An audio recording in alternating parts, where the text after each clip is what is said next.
inilah rahasia pikiran. Mari kita buka sekarang. Kita buka sedikit-sedikit. Pikiran itu ibarat parasut, hanya berfungsi ketika terbuka. Parasut tahu? Kalau orang terjun payung, parasutnya nggak terbuka, nyungsep. Tapi kalau dia terjun payung, parasutnya terbuka, dia bisa kendalikan mau hinggap di mana. Itulah pikiran. Kalau pikiranmu sudah terbuka, maka kau bisa mengendalikan pikiran. Tapi kalau pikiran masih tertutup, maka kau tidak akan bisa mengendalikan pikiran. Itulah pikiran sumber penderitaan. Oleh karena itu, yuk ngaji dengan saya, buka dulu pikirannya. Jangan semua yang saya sampaikan ini timbul konflik di dalam diri, terutama karena dalam diri kita sudah banyak pengetahuan. Ya? Oke. Yang kedua, ketika pikiran diam, seluruh alam semesta pasti menyerah. Jadi kalau kita ingin diberkahi semesta, maka istirahatkan pikiran. Karena pikiran ini kalau nggak loncat ke masa lalu, pasti loncat ke masa depan. Dan pikiran itu tidak suka saat ini. Padahal hidup itu di sini, saat ini, sekarang. Ya. Saya pastikan ya, kalau saya tanya, di dompetmu ada uang? Adalah, walaupun 10.000. 50.000, 100.000 ada, saya yakin. Saya bisa lihat kok dompetmu. Tapi begitu kalian dibawa ke masa depan oleh pikiran, pasti akan berpikir nanti, besok, lusa seperti apa. Kita jadi cemas dan takut tentang masa depan, padahal yang sedang dipikirkan itu adalah ilusi saja, bukan kenyataan. Kenyataannya beras hari ini punya, kenyataannya duit juga ada, kenyataannya anak sehat, sekolah biasa. Tapi mikirin, oh nanti biaya sekolah gimana? Nanti urusan nanti, karena nanti itu ditentukan oleh hari ini. Makanya hadir di sini saat ini sekarang, itulah yang disebut dengan mindfulness. Itu namanya kesadaran. Pikiran kita tuh tidak suka dua, tidak suka satu, yaitu hadir di sini. Sukanya itu membawa kita ke masa lalu. Kalau kita dibawa ke masa lalu, pasti kalian sedih. Kalau dibawa ke masa depan, pasti takut dan cemas. Makanya Quran itu sangat hebat. Quran itu mengatakan la takhaf wa la tahzan. Jangan takut dan jangan sedih. Takut itu tentang masa depan, sedih itu pasti tentang masa lalu. Makanya di sini saya menyediakan klinik holistik. Yang sudah kadung pikiran-pikiran buruk masuk alam bawah sadar, sudah masuk di memori jangka panjang, itu harus dikeluarkan dengan teknik hipnoterapi. Itu yang disebut dengan menyembuhkan penyakit dari akarnya. Itu yang namanya penyembuhan secara holistik. Kita selama ini sakit kepala langsung minum obat sakit kepala. Sakit pinggang minum obat penghilang rasa sakit pinggang. Kalian itu cuma menghilangkan rasa sakit sesaat, akarnya nggak pernah disentuh. Padahal akarnya alam bawah sadarmu yang harus dibereskan. Di situ sumber penyakitnya sebetulnya. Makanya riset modern mengatakan 50% simptom penyakit fisik itu karena jiwanya kotor. 25% sakit fisik kontribusi dari mentalnya brengsek. Jadi kalau dua itu diurus, bereskan jiwanya, bereskan mentalnya, sudah jelas fisiknya 75% sehat. 15% berasal dari hubungan sosial yang terganggu. Karena apa? Orang yang masih konflik dengan dirinya sendiri pasti akan konflik lewat mulutnya dengan orang lain. Yang gampang berantem, tersinggungan, gampang marah, udah jelas itu. Dia masih punya konflik dengan dirinya sendiri. Cuman konflik itu disalurkan lewat mulutnya. Jadi konfliknya melebar dengan orang lain. Di mana masalahnya? Masalahnya jiwanya kotor dan pikirannya, mentalnya amburadul.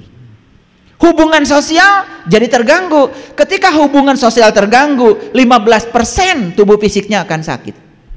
Coba bayangkan, jiwa kotor, mentalnya amburadul, hubungan sosial terganggu, sudah total 90%, pasti tubuh fisiknya sakit. Jadi saya ingin kasih tahu, kalau belajar spiritual itu cirinya apa? Sehat lahir batin. Jadi kalau kalian udah belajar spiritual bertahun-tahun tapi kepala pusing, habis duduk bangkit kunang-kunang, udah deh nggak beres itu, ya jelas. Yang nggak beres itu jiwanya sama mentalnya, kan itu kontribusi 75%. Gitu cara ngukurnya. Makanya gaul membaca artikel-artikel modern yang sudah terindeks. Sekarang itu kalau baca artikel, baca jurnal, lihat dia terindeks enggak? Ada terindeks Scopus, ada terindeks Hamilton. Jadi ada badan dunia yang memberikan sertifikasi. Ini artikel layak untuk dikaji atau tidak? Hasil riset atau bohong gitu. Jangan membaca hoax. Tapi artikel yang terindeks bayar. Kalian kan pengennya gratis. Asal ada tulisan orang belum dibaca, belum diamati langsung di-share. Itulah kita ya, kadang-kadang lucu ya, kadang-kadang lucu ya. Ngerti sampai sini? Oke, bisa dilanjutkan? Oke. Jadi ingin sehat lahir batin, ya tentu saja sehatkan jiwa, sehatkan mental. Nah, gimana cara menyehatkan jiwa? Di sini banyak yang nggak tahu. Dikiranya kalau ngaji kayak gini itu langsung santapan jiwa. Enggak. Kalau jiwamu ingin sehat, jiwamu kasih makanan yang sehat. Kalau jiwa itu nur, makanan jiwa adalah nur ala nur. Disitulah harus tahu mana mulut jiwanya, gimana cara makannya. Disitulah pentingnya kita bertemu dengan guru yang bisa mengajarkan kita untuk bisa ngasih santapan jiwa. Maaf ya. Kan sekarang ini asal pengajian disebut pengajian ruhani, betul? Iya, walaupun isinya menghujat orang yang berbeda. Walaupun isinya terus aja mengkafir-kafirkan orang yang berbeda dengan dia, atau menyesat-nyesatkan orang yang tidak sama dengan dia, kan itu dianggap benar. Ciri orang yang sudah bijaksana, dia bisa menerima perbedaan. Dan orang yang sudah bijaksana tidak pernah menyalahkan orang lain. Bahkan orang lain melakukan kejahatan pun dia tahu, oh kesadaran dia baru sampai di situ, biarin aja. Nanti juga dari kejahatannya dia akan terima akibat. Akibat yang akan mengajarkan dia untuk bangkit naik kesadaran tanpa kita. Jadi kalian jangan usil, jangan komentar. Mau bulan puasa aja sibuk bikin spanduk, hormati yang berpuasa. Waduh, katanya yang berpuasa lebih waras daripada yang tidak berpuasa. Tapi yang waras minta dihormati, yang nggak waras. Jadi saya bingung siapa yang waras ini. Harusnya kalau mau puasa ya bikin spanduknya bukan begitu. Kami yang tidak berpuasa menghormat, kami yang puasa karena sadar menghormati yang tidak berpuasa. Bikin spanduk itu pasti ditimpukin orang sekampung. Padahal itu yang waras. Harusnya yang sadar menghormati yang tidak sadar, bukan yang tidak sadar disuruh menghormati yang sadar. Makanya makin banyak slogan di tempat kita itu sedang mencerminkan siapa diri kita. Jadi kalau di depan rumah ada tulisan jangan injak rumput, berarti orang-orang di situ masih injak rumput, masih ada pengumuman. Makanya hati-hati bikin pengumuman. Makin banyak pengumuman sebetulnya makin mencerminkan bahwa perilaku kita seperti yang diumumkan. Paham maksud saya? Lanjut? Oke. Ketika pikiran diam, seluruh alam semesta akan menyerah. Ngerti maksudnya? Pikiran diam artinya pikiran itu tidak diizinkan loncat ke masa lalu, tidak diizinkan loncat ke masa depan. Berarti hadir di sini saat ini sekarang. Itu namanya mindfulness. Itu pentingnya kita belajar olah nafas. Lucu ya, ketika orang belajar olah nafas malah dianggap aneh. Ajaran dari mana? Padahal nafas itu adalah sang hidup pada diri kita. Tanpa nafas kita tidak ada apa-apanya. Yuk, saya mau kasih tahu sama kalian semua. Orang bikin HP ini, bikin laptop saya di depan saya ini, bernapas nggak? Bernapas. Itu hanya menggunakan napas biasa, masuk keluar, nggak diolah, bisa bikin laptop. Orang bikin pesawat pakai napas nggak? Pakai napas. Hanya menggunakan napas biasa, yang biasa aja keluar masuk seperti biasa, itu orang bisa menciptakan peradaban yang sedemikian luar biasa. Bayangkan kalau nafas diolah. Bayangkan seperti apa semesta ini. Peradaban yang kita capai itu luar biasa. Begitu nafas diolah, kita akan bisa memasuki yang namanya kecerdasan yang melampaui pikiran. Itu yang disebut dengan intelijensia, itu yang disebut dengan kesadaran.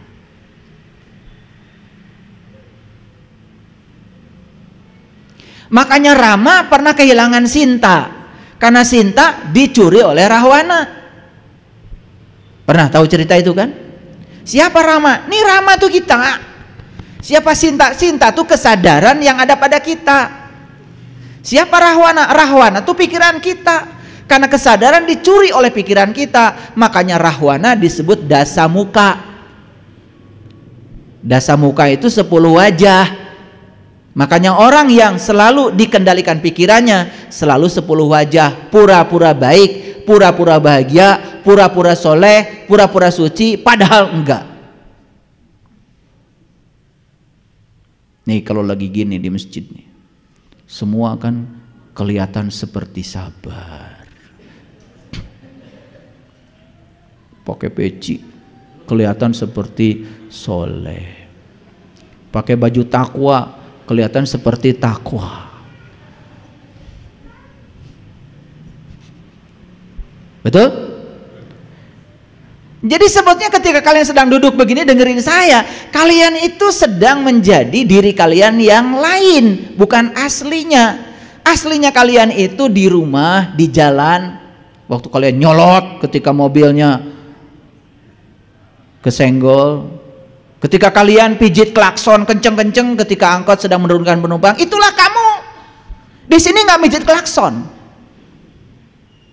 Paham? Nih supaya ngerti. Maaf ya dibuka sedikit. Karena kita ini selama ini Dasamuka jadi Rahwana. Karena Rahwana itu penguasa negeri Alengka. Alengka itu pikiran, itu bahasa Sanskerta. Pikiran menguasai kesadaran, makanya Rahwana mencuri Dewi Sinta. Nah tugas kita sekarang, yuk kita ambil lagi Dewi Sinta yang diambil Rahwana itu supaya bersama Rama lagi. Mau? Gimana caranya? Caranya cuma 2, bikin jembatan, namanya jembatan Shirotol Mustaqim. Jadi harus dapat nikmat. Nikmat terbesar manusia adalah ketika tahu jati dirinya siapa. Ketika dia kenal dirinya, kenal Tuhannya. Lewat bantuan siapa? Lewat bantuan Hanuman. Makanya Hanuman itu perwujudan dari seorang guru, guru yang waras. Dan ciri guru yang waras itu mengajarkan kepada siswanya untuk lebih pintar daripada gurunya. Tuh. Dan gimana supaya lebih pintar? Makanya seorang guru hanya membukakan pintu. Selebihnya silahkan seorang murid memasuki pintu itu sendiri, nikmati sendiri. Maka di Quran dikatakan, hendaklah kamu berlaku lemah lembut, ya, ambillah makanan itu sesukamu. Itu di Quran surat Al-Kahf ayat 19. Makanan apa? Makanan jiwa. Bawa tangki yang besar untuk mengambil makanan jiwa itu. Nanti jiwanya kekar, dewasa, penuh cinta kasih, tidak membeda-bedakan, bijaksana. Karena orang yang suka menyalahkan orang lain sebetulnya sederhana, ilmunya belum kemana-mana. Iya, lihat Bandung dari beca di Pasar Baru semrawut. Coba lihat Bandung dari pesawat. Oh, ternyata di belakang rumah-rumah yang di Pasar Baru itu masih banyak tanah kosong sebetulnya. Betul nggak?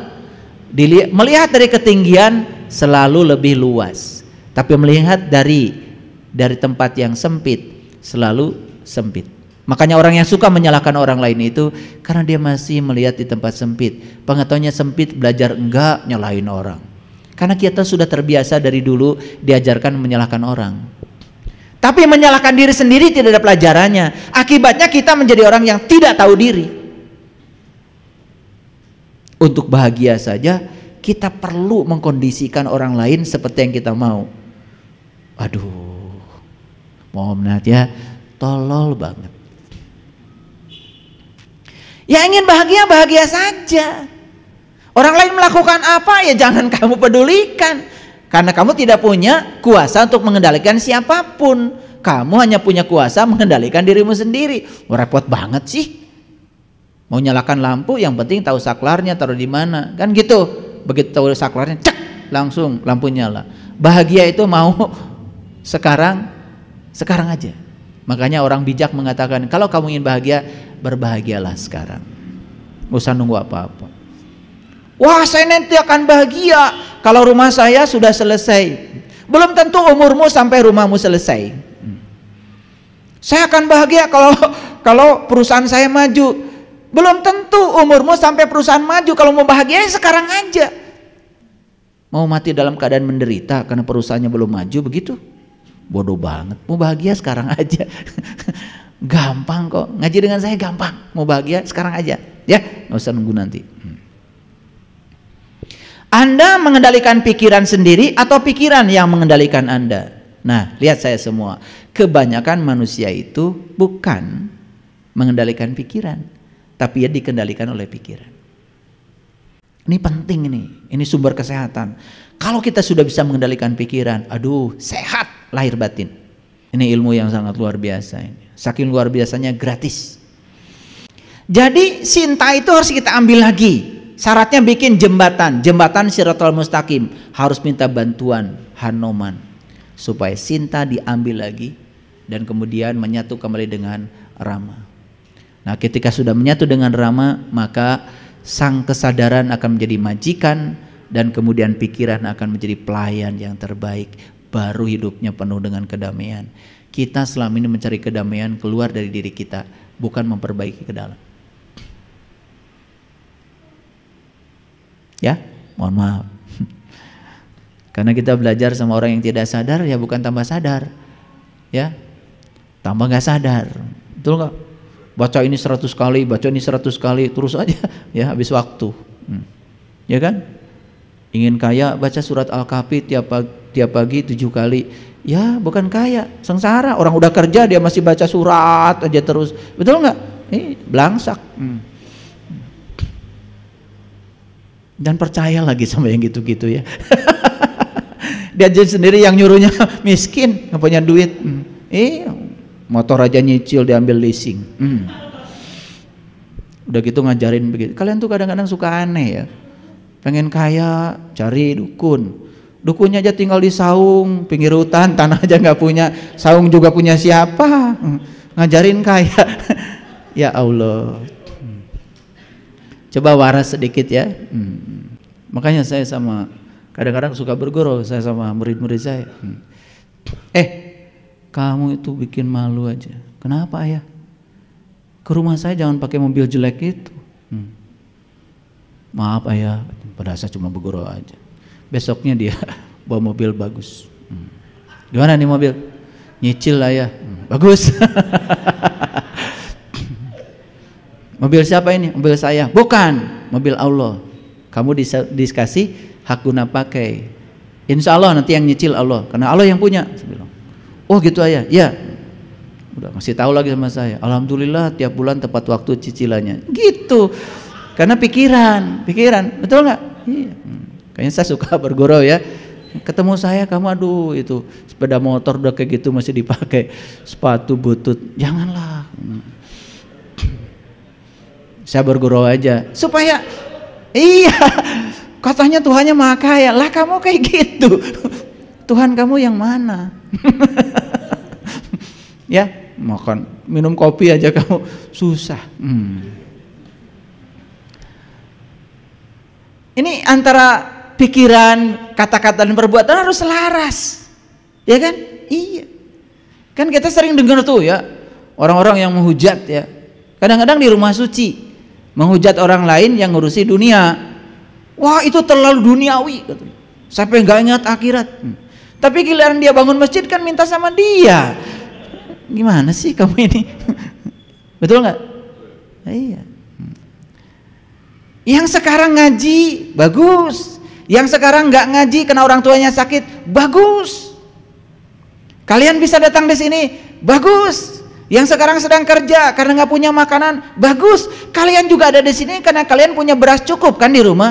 Kalau nggak punya beras, kalian juga belum tentu ada di sini. Semuanya bagus. Yang jelek itu pikiranmu. Jadi mulai sekarang stop berkomentar pada orang lain. Jangan usil, jangan komentar, maafkan, biarkan. Itu ilmunya. Itu wiridan dari saya itu. Ya, saya nggak ngasih doa-doa yang macam-macam. Jangan usil, jangan komentar, maafkan, biarkan. Itu aja. Suami pulang terlambat, jangan usil, jangan komentar. Sudah, siapkan teh kesukaannya, siapkan buka kaos kakinya, peluk. Udah, pura-pura nggak tahu aja. Beres urusan. Betul nggak? Lah iya, dikomentari pulang dari mana, sama siapa, kemana dulu, waduh ya ribet. Ini kan sebenarnya soal cara. Cuman kita selama ini mengabaikan cara yang semacam ini. Betul nggak? Iya. Ingin suami baik, terus dia ceritakan keburukannya. Masuk alam bawah sadar, bless jadi doa. Ya suaminya nggak baik-baik. Ceritakan yang baiknya aja, walaupun kenyataannya belum baik. Semoga kata-katamu jadi doa. Kan begitu. Ngerti maksud saya? Makanya kalau ingin hidup bahagia, bicarakan yang kamu bahagia. Kalau ingin bahagia, pikirkan yang kamu bahagia. Itu aja ilmunya.